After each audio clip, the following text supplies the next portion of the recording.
Salut à toutes et à tous et bienvenue sur 01 TV. Comme chaque jeudi, c'est parti pour 01 Hebdo, le dernier 01 Hebdo de l'année 2020. Jérôme, bonjour. Bonjour François, bonjour à tous. Voici le sommaire de 01 Hebdo cette semaine. On va revenir tout d'abord sur cette spectaculaire panne des services Google. Tous les systèmes Google à genoux, que s'est-il passé? On va en parler. Et puis, on évoquera encore une fois la 5G, et cette fois-ci, c'est Free qui dégaine son réseau 5G avec des forfaits sans surcoût. Amélie Charnet va nous décrypter tout ça. Et avec une pub étonnante. Ouais. On va parler cybersécurité cette semaine. Et oui, c'est très important. Qu'est-ce qui nous attend l'année prochaine? Comment se préparer aux menaces de 2021? Et puis, on fera un focus sur le nouvel iPhone 12 Pro Max, Jérôme, mais du côté photo, que vaut l'appareil photo de ce smartphone très haut de gamme? Adrien Branco viendra nous en parler en toute fin de 01 Hebdo. Voilà, c'est le sommaire. Nous sommes ravis de vous retrouver à nouveau ce jeudi. C'est parti.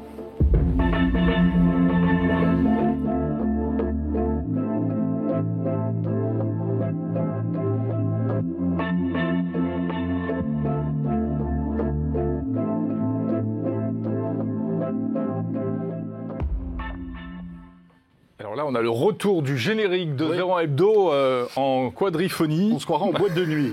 Bon, en tout cas, on est très, très heureux de vous retrouver pour je le disais, ce dernier 01 Hebdo de l'année 2020. On va s'accorder quelques jours de congé et on sera de retour le 7 janvier, si je ne me suis pas trompé dans les dates, mais ça sera comme à peu près dans ces eaux-là.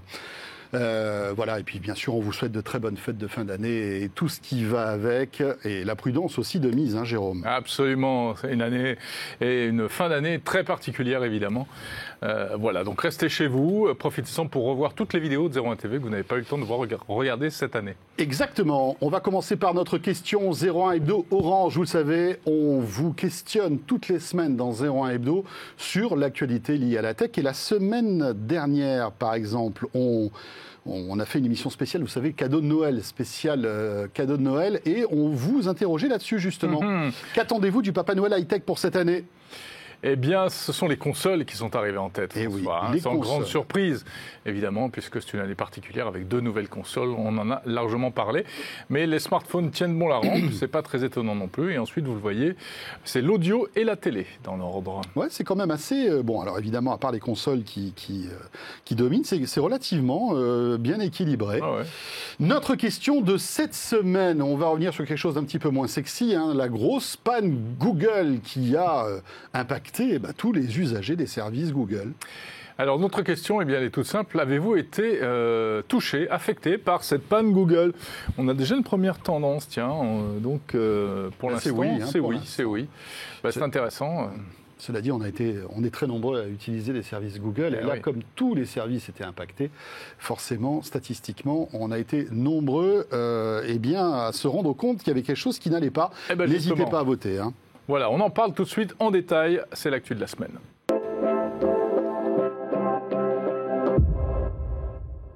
C'était donc lundi, François. Lundi à la mi-journée. Eh oui, mi-journée, heure de France. Voilà, tout allait bien. Oui, on était serein, dans la piscine. Toi, tu faisais ton shopping de Noël sur Amazon, comme d'habitude. Et puis, tout d'un coup, par exemple sur YouTube, on voulait regarder une vidéo sur YouTube, ce qui peut nous arriver quand même à toutes et à tous assez régulièrement. Et là, on avait le petit donkey, le petit singe, tu sais, de Google qui nous disait « Oups, il y a un petit problème, patati patata ». On se dit « C'est bizarre, que se passe-t-il ?» Alors, on vérifie les câbles de la box, on vérifie son Wi-Fi pour voir si tout marche bien. Alors, il y en a un qui était content quand même ce jour-là. C'est celui qui a créé justement la page Erreur 550. Oui. Parce que lui, il était content. Voilà, personne ne le connaît, on ne fait jamais appel à lui. Tout d'un coup, il est devenu la star de la journée. Avec son donkey. Bon, il n'y avait pas que YouTube, hein, non. Puisque tous les services Google, et c'est là où on s'aperçoit que finalement la galaxie Google Alphabet est vraiment énorme. Donc, Google Search, Google Maps, Google Drive, YouTube, tu l'as dit, et même Google Pay, et même les assistants Google. Vous avez peut-être vu sur le web ces vidéos de gens qui n'arrivaient plus à allumer ou à éteindre leur lumière parce que l'assistant ne répondait plus. Ouais. Alors, panne globale de Google, on se dit, mais que s'est-il passé? Est-ce qu'il y a eu une cyberattaque très virulente qui a bloqué tous les serveurs de Google? Visiblement, c'est simplement un problème de page sécurisée, Jérôme? Oui, alors je ne sais pas si on peut dire simplement, parce que quand même, ce qui est sûr, c'est que d'après Google, ce n'est donc pas une attaque, tu l'as dit. En général, ce genre de panne survient quand il y a des maintenances qui sont faites, des mises à jour, des choses comme ça. Mais on n'a pas vraiment de détails, c'est un peu sur la cause exacte. Ce qu'on sait, c'est que la panne se situe au niveau du serveur d'authentification, c'est-à-dire vraiment ce qui gère les connexions, les identifiants, les mots de passe. Et c'est pour cela d'ailleurs qu'en réalité, seules les personnes qui étaient connectées à un service Google à ce moment-là ont été affectées. Si vous utilisiez... par les services Google de manière anonyme, par exemple YouTube, sans être logué, ça marchait. Ça marchait, exactement. Donc c'est assez étrange. Et ça nous montre bien que ce système d'authentification, c'est ce qui rejoint en fait tous les maillons du filet et tous les maillons de la chaîne. Et donc c'est vraiment le nœud du truc. Si ça pète, tout pète en fait. Voilà. Alors on se dit, mais tiens, comment se fait-il que Google n'ait pas des serveurs redondants qui permettent justement de pallier à des problèmes? C'est vrai qu'on imagine quand même la toute-puissance de Google dans ces cas-là. Et on se rend compte que ce géant, finalement, a un talon d'Achille. Ce sont des géants au pied d'argile et c'est pas la première fois qu'on s'en rend compte, parce qu'il y a déjà eu des pannes. Alors chez Google, peut-être pas avec cette ampleur, mais il y a eu de très grosses pannes aussi chez Facebook, il y a eu des pannes chez Twitter il n'y a pas très longtemps. Effectivement, tout cela nous rappelle que l'informatique, c'est compliqué, ça peut être vulnérable. Souvent, c'est parce que les pirates, quand il s'agit d'attaques de pirates, s'attaquent aux maillons faibles. Et d'ailleurs, on en parlera tout à l'heure avec notre spécialiste sécurité, Benoît Grunemwald. On lui posera une petite question là-dessus.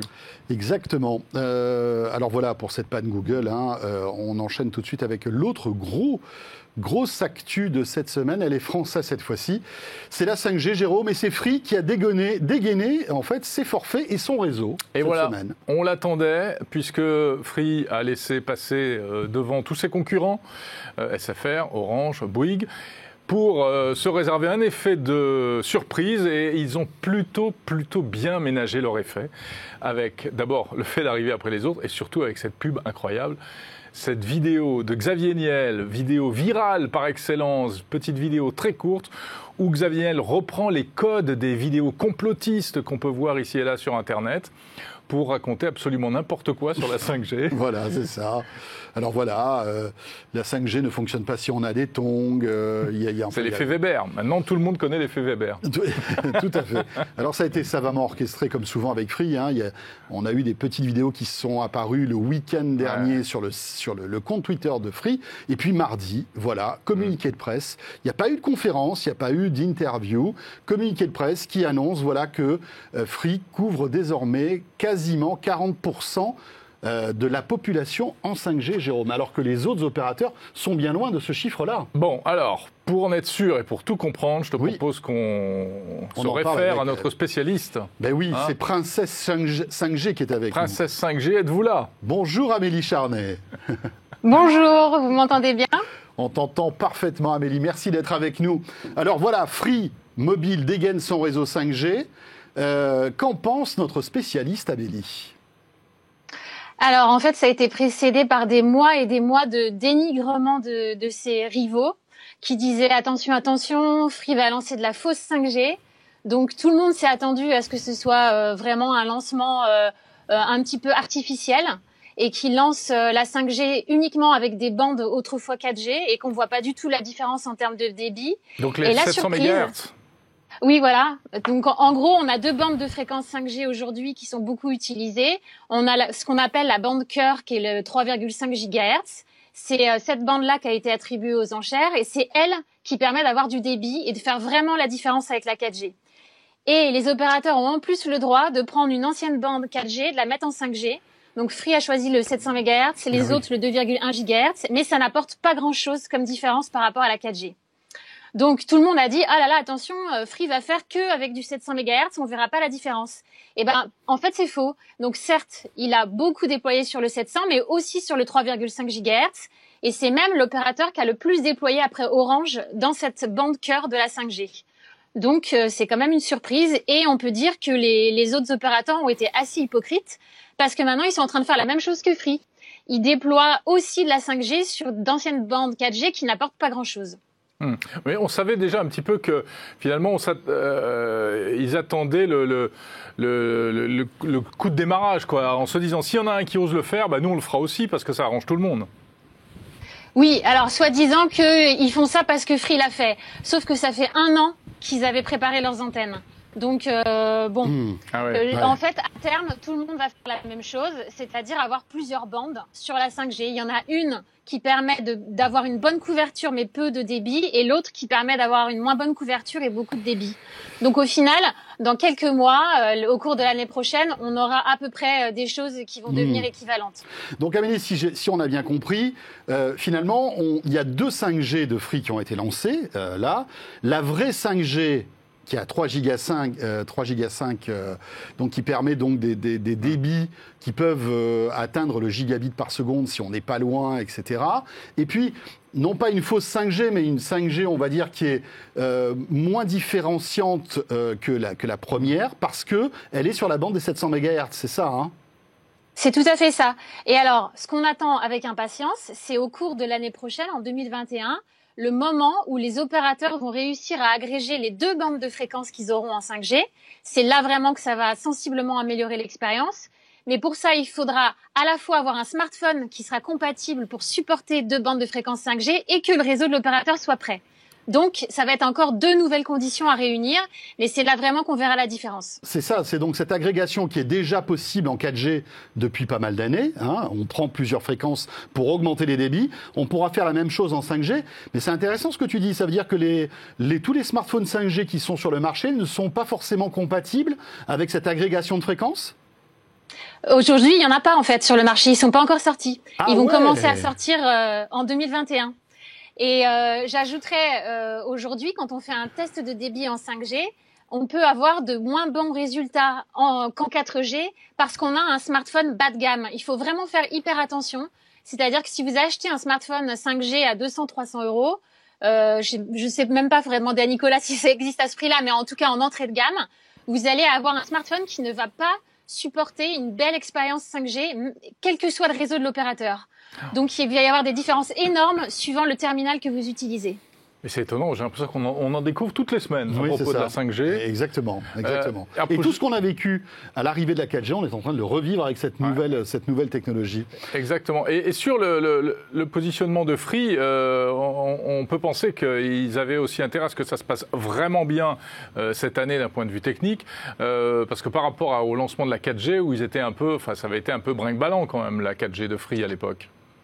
Je suis tout à fait d'accord. Ils avaient lancé ça, ils avaient fait un coup de com en disant ouais, on lance la 4G, et en fait ils avaient un réseau qui était tout petit. Alors là c'est l'inverse. Ils ont fait un coup un peu marketing en disant ouais, on a la couverture la plus énorme, ce qui est vrai. Bon, dans la plupart des cas, on n'a pas un super débit, mais malgré tout, encore une fois, avec Orange, c'est ceux qui ont le plus déployé dans une bande qui apporte vraiment quelque chose. Donc, ils ont fait un réel effort et il y a une vraie 5G derrière tout ça. On peut vraiment pas qualifier leur 5G de fausse 5G. Amélie, alors, on n'a pas évoqué quand même un gros morceau aussi, c'est les tarifs de cette 5G chez Free Mobile. Encore une fois, Free Mobile frappe fort en proposant en fait la 5G au prix de la 4G. Non seulement au prix de la 4G, mais en plus sans engagement. C'était le premier opérateur à le faire. Hein. Tous les autres, vous avez au moins 1 an d'engagement. Ensuite, on a Red by SFR qui a répliqué derrière avec un forfait équivalent celui de Bouygues à 25 € par mois sans engagement pour le coup. Mais là, c'est vrai que Free a complètement cassé l'optique premium que certains opérateurs auraient voulu avoir comme Orange. Et tous les autres sont pieds et mains liés maintenant. On n'attend plus que Soch, la filiale entrée de gamme d'Orange, pour savoir comment ils vont réagir. Mais là, c'est devenu impossible de faire du premium avec la 5G désormais. Ça veut dire que finalement, étant donné que Free Mobile a mis tout le monde d'accord en proposant la 5G au prix de la 4G, les autres opérateurs vont s'aligner plus ou moins sur les tarifs de Free, à ton avis ? Bon, Orange s'est jamais aligné sur les tarifs de Free. Je les vois pas commencer à le faire. Ils vont miser sur la qualité, le fait qu'ils ont obtenu plus de fréquences aux enchères, donc ils apporteront plus de débit. Et SFR, je pense, va rester un petit peu dans la même optique. La bataille, ça va être surtout entre Bouygues, Télécom et Free, et bon, Red by SFR et puis Soch. Mais malgré tout, effectivement, les opérateurs vont pas pouvoir continuer d'avoir des forfaits très très haut de gamme, très chers, à 100 € par exemple. Ok, faudrait juste quand même bien remettre les choses à leur place. Attention aux tarifs tels que Free les présente, hein, comme à chaque fois. Il y a le prix d'appel. C'est la 5G à 9,99, mais c'est pour les abonnés Freebox Pop. Ensuite, il y a le 15,99 pour les abonnés Freebox. Et le vrai prix de la 5G chez Free, c'est 20 €. C'est 19,99 si on n'a aucun abonnement Freebox. Oui, mais malgré tout, ça reste l'abonnement le moins cher en 5G aujourd'hui. Voilà, c'est 5 € de moins que les autres abonnements les moins chers. Et c'est sans engagement. Voilà, c'est ça aussi. Mais c'est vrai que Free frappe fort, par exemple, avec son abonnement fixe Freebox Pop, plus un abonnement 5G à 10 €, 5G illimité. C'est-à-dire que là, on n'a même plus de fair use, on est en illimité. Bon, il faut se méfier de l'illimité. Et j'ai une petite surprise pour vous quand même, parce que j'ai une nouvelle qui va vous faire très plaisir. À tous les deux, je le sais. La 5G à Paris, c'est pour très bientôt, en fait. Ouh là là, Amélie, mais attends, mais ça suffit pas, ça, cette info. Il faut nous donner des dates, tu sais. C'est quoi très bientôt? C'est quand très bientôt? Alors hier, le Conseil de Paris s'est réuni. Il a examiné les propositions de la Convention citoyenne parisienne qui avait étudié le cas de la 5G. Et les résultats sont assez positifs, c'est-à-dire qu'il va y avoir très peu de contraintes pour les opérateurs. Ça veut dire qu'ils ont a priori les mains libres pour activer la 5G dans les jours, les semaines qui viennent. Donc peut-être avant le passage à l'année 2021. Avant la fin de l'année, alors. Ah ouais, ça c'est une vraie info. Et rappelons que tous les opérateurs sont prêts. On aurait pu même d'ailleurs imaginer que Free Mobile puisse dégainer son réseau 5G à Paris. Il n'en est rien, hein. Free a fait comme les autres, attend d'avoir l'autorisation pour appuyer sur le bouton de la 5G à Paris, hein. Ça va bouger dans les jours qui viennent, je pense. Ça va bouger. Bon, très bien.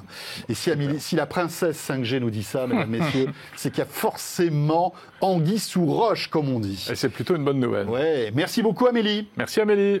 Merci, au revoir. Voilà, maintenant, ta mission, si tu l'acceptes, c'est de tester cette 5G Free Mobile, hein. Il va falloir que tu nous dises un petit peu si elle est bien, si elle marche bien. Mais on compte sur toi. Et puis Nicolas Lelouch aussi doit être sur le coup, hein, donc pas de problème. Merci beaucoup, Amélie. On en reparlera en 2021. On en reparlera en 2021, bien entendu. Bon, l'actu, François. On poursuit. L'actu de cette semaine. Il s'est passé plein de choses. Oui. Et notamment un nouveau produit qui a été dévoilé, que vous ne verrez sans doute pas de sitôt dans les magasins, mais qui est quand même assez incroyable. On a vu les smartphones qui s'ouvrent comme ça, on a vu les smartphones qui s'ouvrent dans le sens de la longueur, on a vu les smartphones, enfin je ne sais même plus où on en est. Non, on a vu même un smartphone qui se déroule. Qui se déroule. Si tu te souviens, il y a quelques semaines. Et c'était d'ailleurs Oppo qui présentait je trouve ce concept de smartphone qui se déroule assez intéressant. Et il récidive. Encore une nouvelle vidéo avec cette fois-ci un concept, tu as bien raison de le signaler parce que ce téléphone n'est pas prêt de sortir. Hein. C'est vraiment un proof of concept, comme on dit. C'est-à-dire que voilà, ça n'existe pas vraiment. Un smartphone qui se déplie en 3 positions, voilà, de manière verticale. C'est un mouvement assez sophistiqué, vous allez le revoir sur la vidéo. On commence à déplier une première fois et on se retrouve avec un petit écran qui fait 4 cm. Une deuxième fois, on passe à 8 cm. Et une troisième fois, on se retrouve avec le grand écran qui fait au total 7 pouces, qui est un format un peu allongé. Enfin, très allongé même. Et je trouve que la mécanique... c'est très élégant. C'est très élégant, c'est très judicieux. Je pense que ça doit être très compliqué à mettre en place, hein, ce système. Ouais, ça a été conçu par un cabinet de design japonais. Ah, voilà. Voilà, donc c'est pas... Et donc c'est Oppo qui présente ce concept. Mais on l'a dit, pour l'instant, il n'est absolument pas prévu qu'il soit commercialisé. Hein. Oppo qui communique énormément sur l'innovation, comme je disais, ce smartphone qui se déroule, qui a été présenté il y a quelques semaines, ce nouveau concept. Donc voilà, peut-être qu'on aura ça dans la poche dans quelques années, pourquoi pas. C'est marrant parce que petit à petit, finalement, on va vers cette espèce de concept de smartphone un peu fou qu'on pourrait rouler en boule n'importe comment, le replier comme un journal. C'est ça. Ce rêve de science-fiction... Bon, pour l'instant, n'est pas encore concrétisé. Voilà. Je pense qu'on va encore attendre quelques années, mais on est bien parti.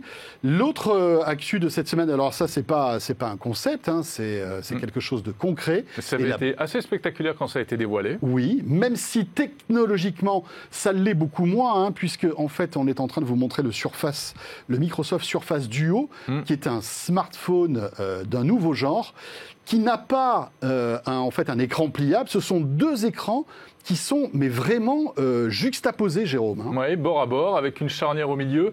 Ça avait été dévoilé, donc je ne sais plus quand. Il y a un an, quasiment. Il y a un an, quasiment. Et on sait lors maintenant d'une keynote Microsoft. Ah ben voilà, et on sait maintenant qu'il va arriver en France. Oui, alors ce produit est déjà disponible aux US.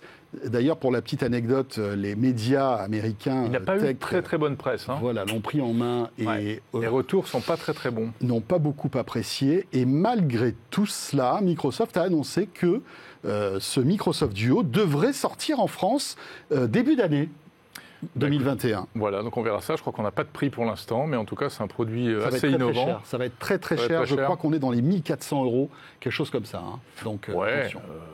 Le Galaxy Fold est sorti à 2000, non, il me semble. Oui, mais le Galaxy Fold, Jérôme... C'était un vrai avec écran souple. Et voilà, là, c'est...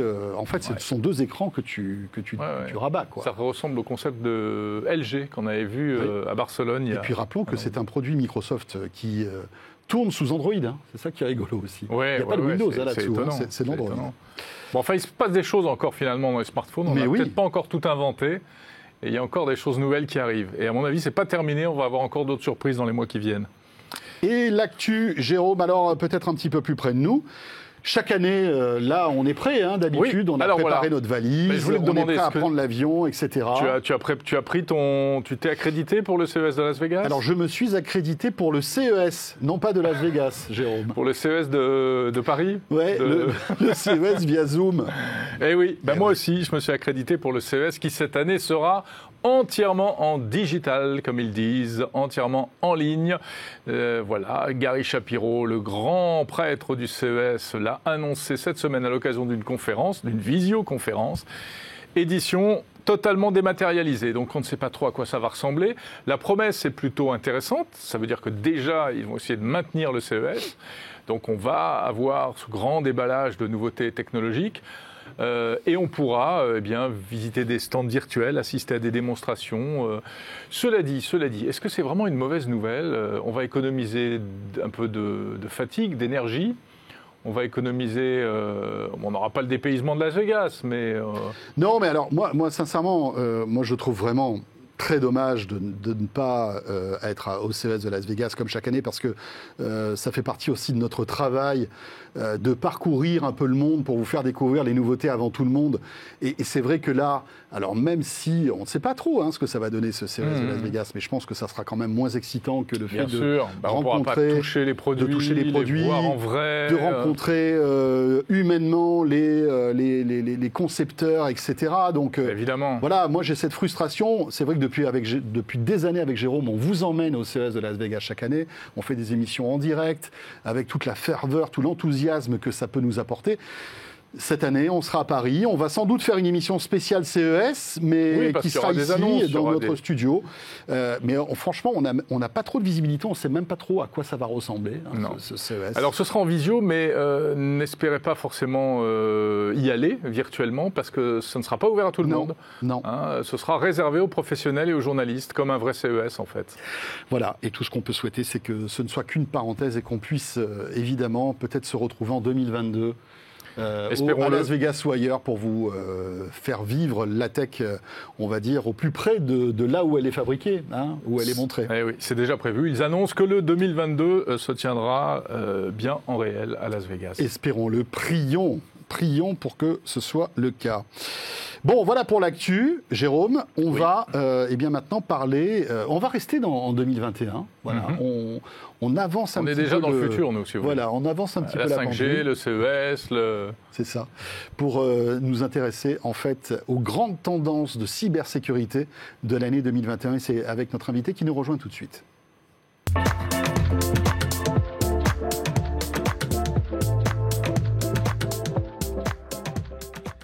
C'est Benoît Grunemwald que nous sommes ravis de recevoir à nouveau ce mois-ci. Bonjour Benoît. Bonjour. Benoît, merci d'être là. Notre expert en cybersécurité, vous le savez, chez EZ. Alors Benoît, c'est intéressant de se projeter et d'imaginer à quoi vont ressembler les menaces en matière de cybersécurité pour l'année 2021. J'ai envie un petit peu de vous taquiner en vous disant, mais est-ce que c'est pas un peu bullshit? Est-ce que vous, franchement, comment, alors que 2020 n'est pas encore terminé et qu'on a, il y a un an tout pile, on n'aurait jamais pu imaginer ce qui allait se passer en 2020. Est-ce que vous, en termes de sécurité, vous avez déjà des tendances sérieuses pour l'année 2021? Oui, mais par contre, je confirme, c'est un exercice extrêmement complexe parce que nos laboratoires reçoivent énormément à la fois de menaces, mais également de tendances. Et il faut pouvoir prendre dans cette masse d'informations celles qui vont effectivement, c'est un pari, émerger sur 2021 et où se concentrer. Mais on fait l'exercice chaque année. On arrive bien souvent à trouver les tendances. Parfois, on passe à côté, mais la plupart du temps, on est pas mal parce que les cybercriminels sont, eux, dans une logique aussi où ils vont continuer ce qu'ils ont commencé. Et quand ça fonctionne, il n'y a pas de raison de s'arrêter. Alors, quelles seront ces tendances cybercriminalité en 2021 ? On en a mis 4 sur le podium, enfin 3 plus 1 qui talonnent. Et le premier, c'est effectivement le télétravail. Parce que là, encore une fois, quel que soit le taux d'adoption forcé ou pas par les entreprises, le télétravail, de toute façon, va continuer à se démocratiser. Et même si l'épidémie s'arrête, le télétravail, lui, se poursuivra. C'est clair. J'ai l'impression que c'est quand même bien parti, que les gens apprécient, qu'il y a des contraintes, mais qu'on arrive à s'en sortir. Il y a une demande de tous les côtés. Exactement. Entreprise, salariés. Tout à fait. Donc c'est un triptyque, employé, employeur et cyberattaquant. Ouais. Et c'est vrai que de passer du temps chez soi, beaucoup plus, d'avoir certainement des objets connectés. Noël arrive, on va certainement avoir des objets connectés en cadeau. On fait rentrer la sphère privée et la sphère publique dans un écrin qui est assez fermé. Et du coup, nous, en tant qu'employés, on se retrouve à la maison à devoir gérer une partie de l'informatique. Il n'y a rien de pire qu'une réunion Zoom ou Teams qui s'arrête parce que notre ligne fonctionne mal ou que les enfants vont télécharger, etc., etc. Donc du coup, on devient une sorte de mini DSI à la maison et il faut continuer à le faire, mais en prenant en compte la cybersécurité. Et donc c'est là que les cyberpirates vont attaquer d'après vous, parce qu'ils vont sentir qu'il y a des failles possibles. On l'a vu au premier et au deuxième confinement, vraiment une appétence par les cybercriminels sur toute la partie Covid, à la fois sur le Covid en lui-même, mais également sur la livraison des colis. Tout ce qui fait que quand on est confiné et ou en télétravail, on va se dire je vais plutôt me faire livrer à la maison que dans un point relais. D'où les faux messages, les fausses alertes, les faux SMS de livraison qu'il y a en ce moment, etc. Complètement, et on l'avait vu notamment sur Twitter avec le faux assistant Lisa de la Poste qui emmenait vers un cheval de Troie bancaire qui, une fois installé, dérobait des sommes. Benoît, cybermalveillance.gouv.fr, c'est vraiment l'adresse à noter pour 2021? Complètement, parce que c'est à la fois une initiative dans laquelle on participe pour la sensibilisation, on crée des contenus, on distribue les contenus, on relaie ça. Et travail pour cyber... Alors, travail, le mot est peut-être pas adapté, parce qu'en fait, c'est un groupement. Et en fait, nous sommes plusieurs marques à coopérer et à créer un environnement plus sécuritaire, un peu comme la sécurité routière. On réfléchit, on a des groupes de travail, on produit des documents, et ça permet effectivement ensuite de faire monter le niveau cybersécurité générale. Et ensuite, surtout, il y a une action de cybermalveillance qui est quand on s'est fait tamponner, quand on s'est fait attaquer. Tamponner, j'adore ce terme. Quand on est cyber-victime, que faisons-nous? Et là, face à la multitude d'opérations, exactement, eh bien, cybermalveillance est là pour accompagner les cyber-victimes. Alors, les autres menaces, c'est quoi? Les ransomware, malheureusement. Oui, bien sûr. Et oui, on a vu en 2020 une très forte agressivité des modes opératoires, des groupes d'attaquants qui se sont transformés, on va dire, à la place de faire de la maraude et de chercher des portes ouvertes, eh bien, ils se sont transformés en cambrioleurs actifs en essayant de trouver des entreprises qui pouvaient payer d'une part, et puis en affinant leurs techniques qui vont leur permettre de gagner. Et on le voit bien, le ROI est malheureusement pas mauvais. Certains ont dit on part à la retraite. On gagne par rapport à ce qu'on a investi. Exactement, le retour sur investissement est plutôt bon. Et certains ont même annoncé dans la presse qu'ils prenaient leur retraite après avoir gagné 2 milliards de dollars. 2 milliards de dollars. Oui, alors on estime que c'est un petit peu moins. D'accord. On estime ça plutôt aux alentours d'1 milliard. Enfin, c'est déjà énorme. 1 milliard, c'est quand même énorme. Ça veut dire qu'il y a quand même 1 milliard de personnes, d'entreprises qui ont payé. Ouais, alors, il y en a qui tirent leur révérence, mais il y en a d'autres qui arrivent. Et malheureusement, parce que s'il y en a un qui tire sa révérence, généralement, il a des techniques d'attaque qu'il peut aussi revendre à d'autres. Ah oui, en plus. Et donc, du coup, ça, on ne peut pas le savoir. Autant on peut savoir, on peut essayer de traquer un peu les portefeuilles Bitcoin, autant ce qui se passe dans cet univers-là, c'est souvent... C'est les nouveaux narcos, hein, ces gens-là. Complètement, des mafias, complètement. Ouais, c'est clair. Mais bon, on se rappelle comment a fini Escobar, hein, quand même. Voilà, je vous le dis, si vous aviez des velléités... Allez sur Netflix, vous verrez, c'est pas joli. Non. Alors évidemment, ce sont les entreprises qui sont les visées en premier pour les ransomware, mais les particuliers aussi peuvent être attaqués. Complètement. Alors, des fois, c'est attaqué parce qu'on a des professionnels, alors un peu moins mafia, un peu moins organisés, qui vont se dire, je ne vais pas avoir la technicité pour m'attaquer à des grosses entreprises, du coup, je vais plutôt m'attaquer à des petites ou à des particuliers. Et puis, parfois, cela peut être un effet de bord, un virus, une menace qui s'échappe, qui part hors du contrôle du groupe d'attaquants et qui, du coup, va aller attaquer des systèmes pour lesquels elle n'est pas forcément faite au départ, mais malheureusement, ça peut arriver. On l'a vu avec WannaCry. Donc, deuxième menace, Jérôme, pour 2021, fais attention à ton Mac, à ton PC, les ransomware. Moi, bah oui. Troisième menace, Benoît, c'est la furtivité, la discrétion qui seront de mise en 2021. Complètement. Et des deux côtés, à la fois pour nous, en tant qu'utilisateurs d'Internet, mais également pour les cybercriminels. Alors pour les cybercriminels, on s'aperçoit, et notamment pour pouvoir rentrer dans les entreprises avec le plus de souplesse, d'agilité, il faut de la furtivité pour passer au travers des détections classiques. Et donc pour cela, ils vont utiliser parfois des outils légitimes. Et ces outils légitimes qui sont habituellement utilisés par les sysadmins qui vont déployer des logiciels, vérifier si tout va bien, eh bien, peuvent être détournés par les cybercriminels pour pouvoir déposer leur propre logiciel malveillant. Benoît, on parlait tout à l'heure de la panne Google. Alors, oui. Google précise bien qu'il ne s'agit pas dans ce cas-là d'une cyberattaque. Hein. Mais est-ce qu'une cyberattaque peut mettre à genoux un système comme Google aujourd'hui ? Alors, malheureusement, le scénario est assez peu probable, mais il est réaliste, dans la mesure où on a déjà vu des attaques similaires qui avaient mis à mal Internet, notamment sur des opérateurs vraiment essentiels, comme les DNS. Et là, finalement, est-ce qu'on va attaquer le gros maillon fort que serait un GAFAM ? Peut-être pas directement, on va peut-être plutôt s'attaquer à ce qu'on appelle la supply chain, c'est-à-dire soit un de ses fournisseurs, soit un logiciel qu'il utilise, soit un service tiers qu'il va utiliser. On cherche le maillon faible. Exactement. Très bien, voilà, panne Google. Et puis, alors, on parlait tout à l'heure des 4 menaces pour l'année 2021. La quatrième, Jérôme, elle est insolite. Ce sont les objets connectés, mais attention... Oh, c'est de moins en moins insolite quand même. Attention, les objets connectés pour adultes, si tu vois ce que je veux dire. Non. Mais oui, exactement, bien tout sûr. à fait. Et du coup, ce n'est pas si insolite que cela, parce que, je ne vais pas tirer de conclusion hâtive, hein, mais le confinement, alors le télétravail peut-être pas, mais en tout cas le confinement fait que les objets connectés pour adultes rentrent de plus en plus dans les foyers.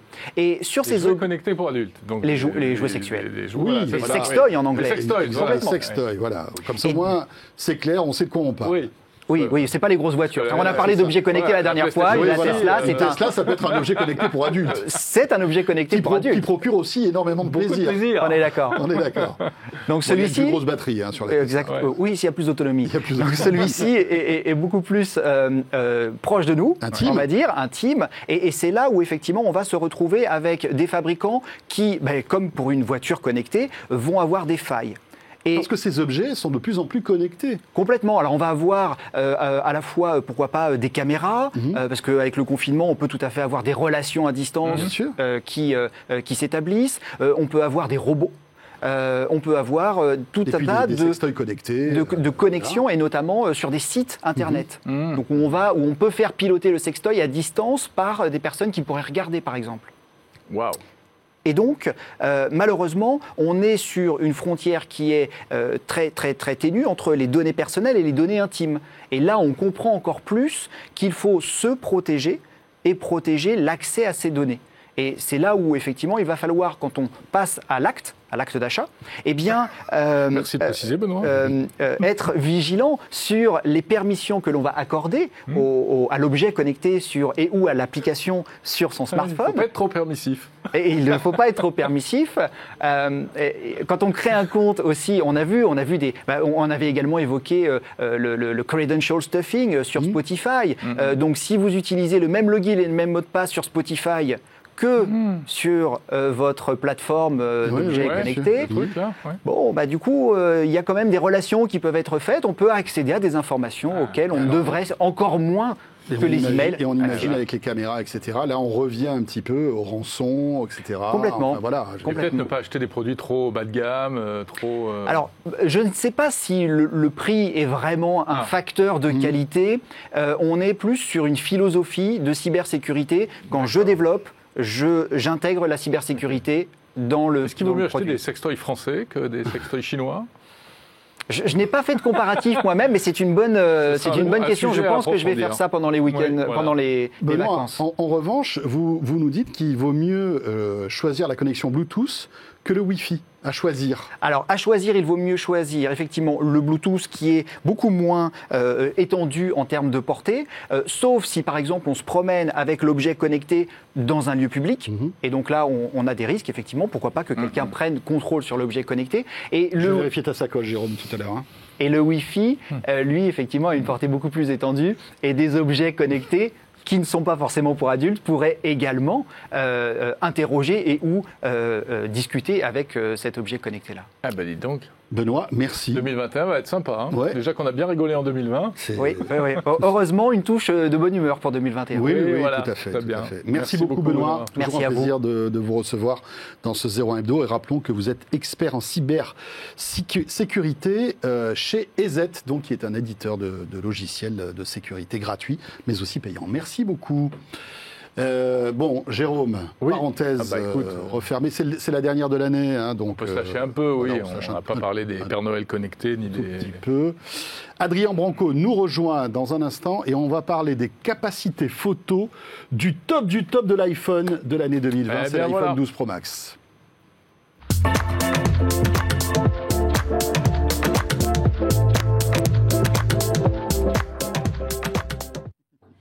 Le monde de l'image, c'est la chronique image de Adrien Branco. Bonjour Adrien. Eh bien bonjour. Bonjour Avec le monsieur masque. Adrien. Je vais arriver en Oui, studio. c'est agréable. Ça sera Merci plus d'être là. sympathique. Bah, vous voyez qu'on porte le masque au moins, ça.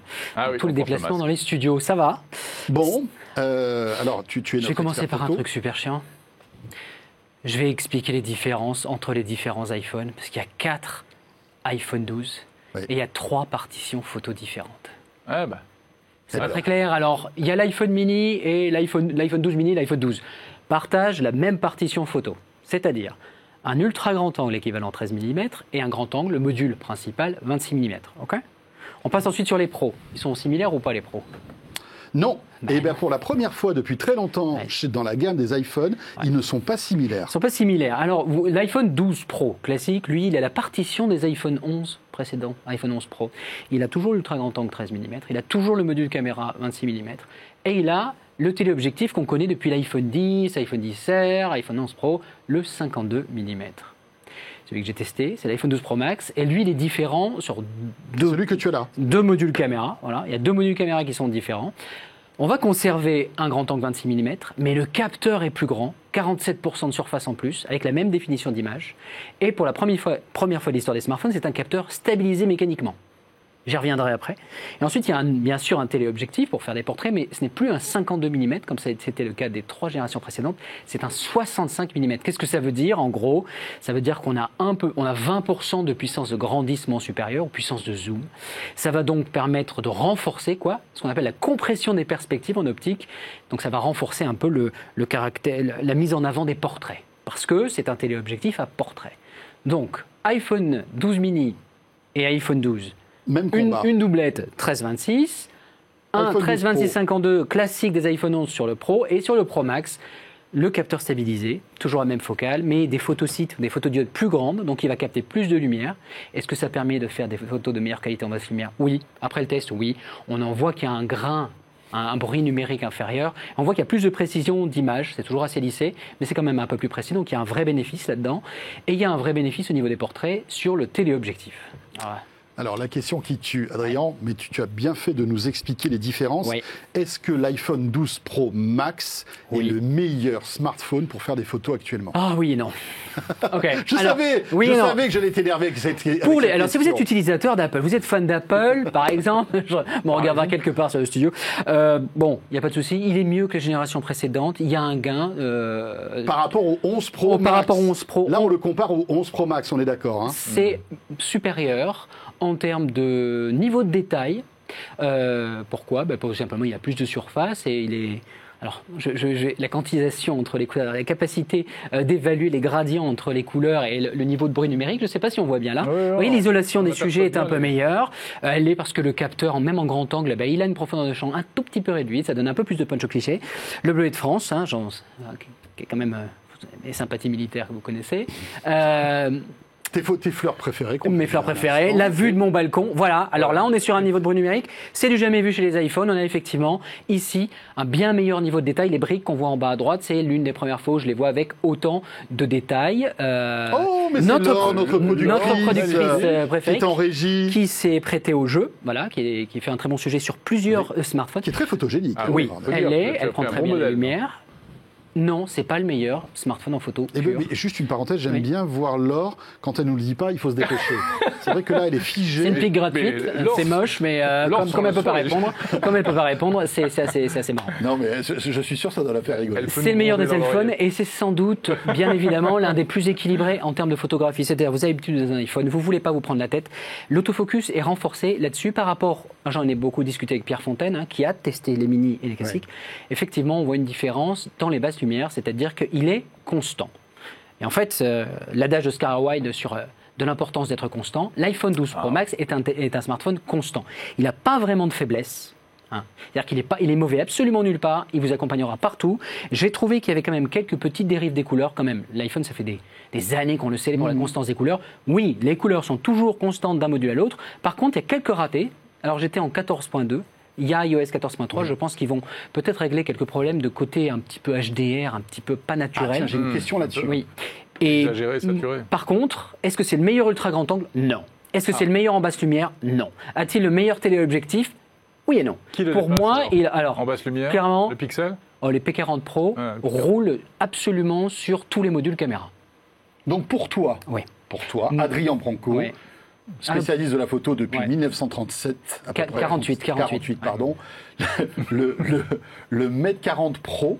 Non, le P40 Le P40 Pro. Ouais. Mais je crois que le Mate 40 a peu près Oui, il n'y a pas la même partition en termes de téléobjectif. Et meilleur que l'iPhone 12 Pro Max. En photo, oui. Sur la partition. L'homogénéité. Alors sur l'homogénéité des couleurs, non. L'iPhone et le Pixel restent les meilleurs en interprétation des couleurs. Les quelques ratés qui sur l'iPhone, là, sur la version 14.2, m'ont dit que c'était pas parfait. Je pense que le Pixel est peut-être un tout petit peu devant. Là où il est le meilleur, pour moi, c'est en portrait. Parce qu'Apple a fait un choix. Ils ont dit on va pas aller à la course au super téléobjectif.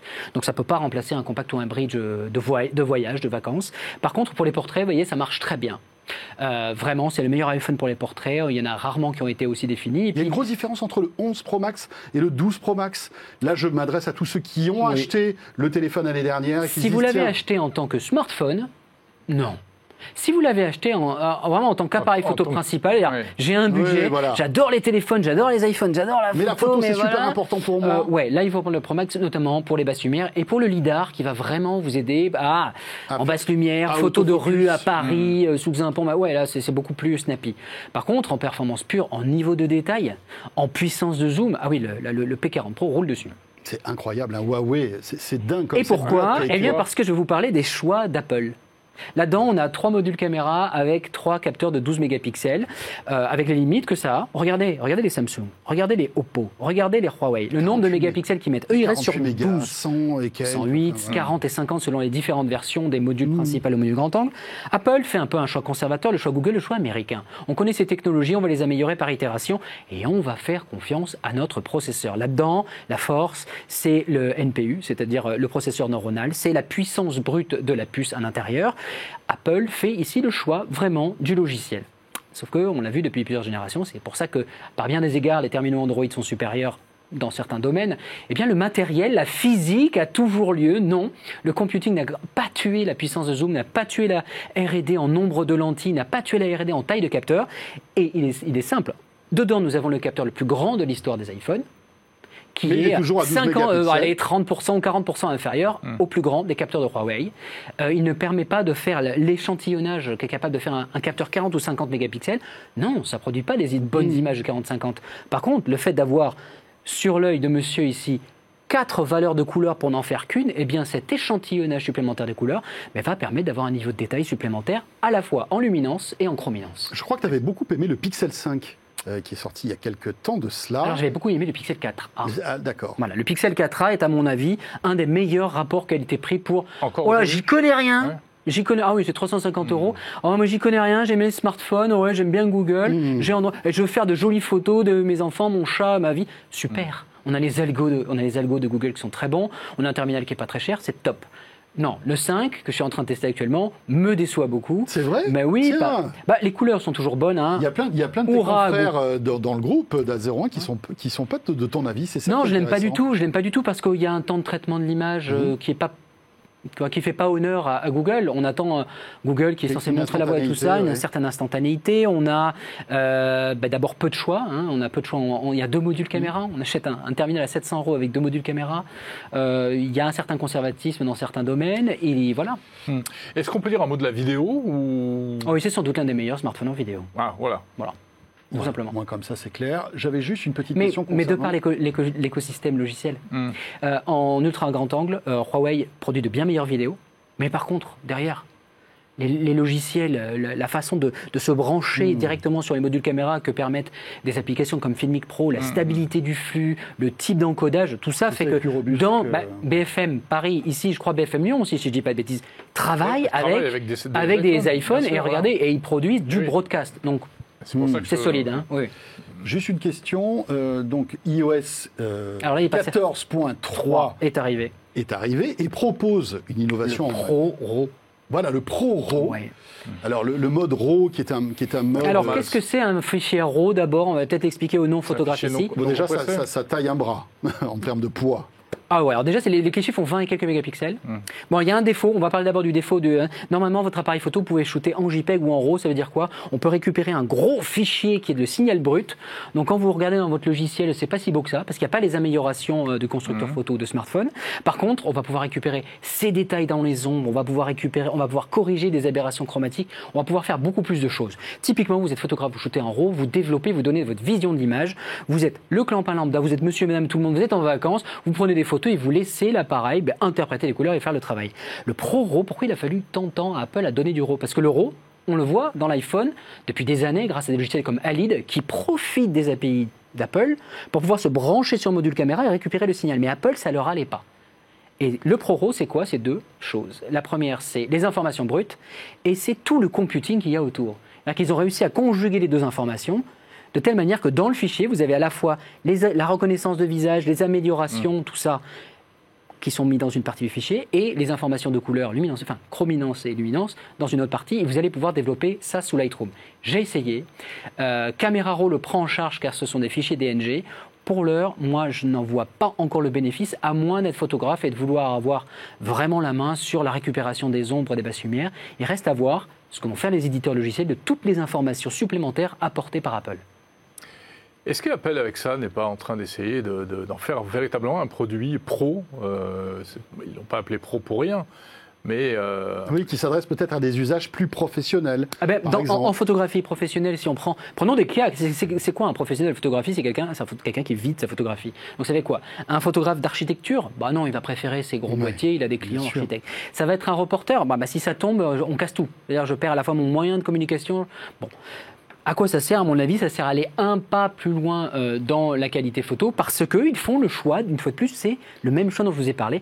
Apple fait le choix du logiciel, de tout améliorer par le logiciel le plus possible, tandis que certains éléments de certains terminaux Android, eux, font le choix de continuer l'amélioration via le matériel. Oui, la photo à l'ancienne.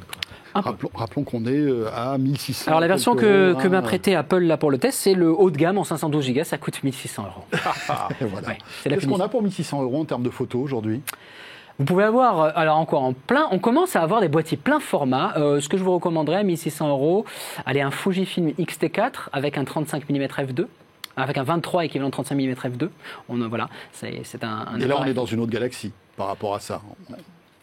Le langage procède de l'objet. Voilà. Parce que j'ai envie de dire qu'un appareil photo, oui, ça fait de très bonnes photos. Et sachez qu'on a fait des couvertures de Time, on a fait des doubles de Newsweek, Oui, on fait des trucs géniaux avec les smartphones, c'est top.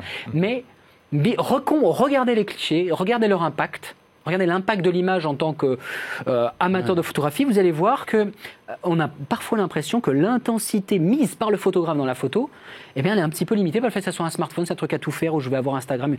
Je trouve que les photographes qui continuent de travailler regardez les images qu'ils font, les photoreporters qui ne vont pas lâcher leur boîtier, se mettre dans la photographie avec l'objet physique, c'est quand même autre chose.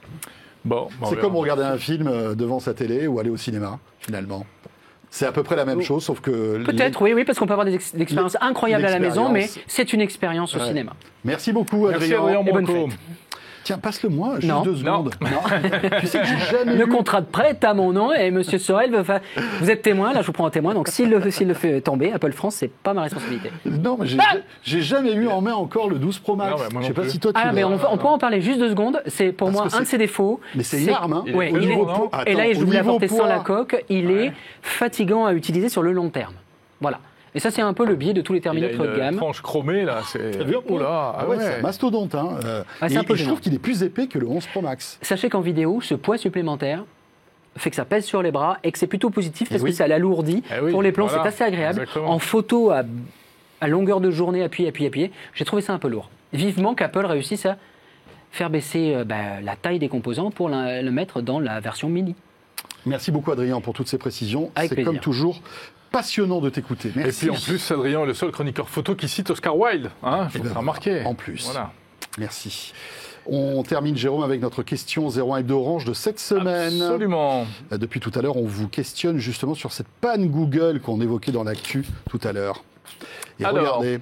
Avez-vous été affecté par la panne Google ? On a commencé l'émission avec du oui et on termine avec du non. Eh bien, écoutez, voilà, tant mieux pour vous si vous n'avez pas été touché. C'est peut-être une question d'horaire aussi. C'était entre midi et 2, cette panne. Voilà, question d'horaire, question de service. Et puis tout le monde n'utilise aussi. pas de service Google. Tout à fait, voilà. Oui, 36,7, non, 63,3%. Eh bien, Jérôme, voilà, ça y est, c'est les vacances quasi. Eh bien, c'est les vacances, donc on se retrouvera en janvier, on vous l'a dit. Et puis, François, toi, on va te retrouver également dans une autre configuration. Oui, c'est vrai. Il y a un petit changement pour toi en ce qui te concerne. C'est vrai. Allez, annonce-nous ça. En fait, pour 01 TV, rien ne change. On sera toujours là le jeudi avec Jérôme.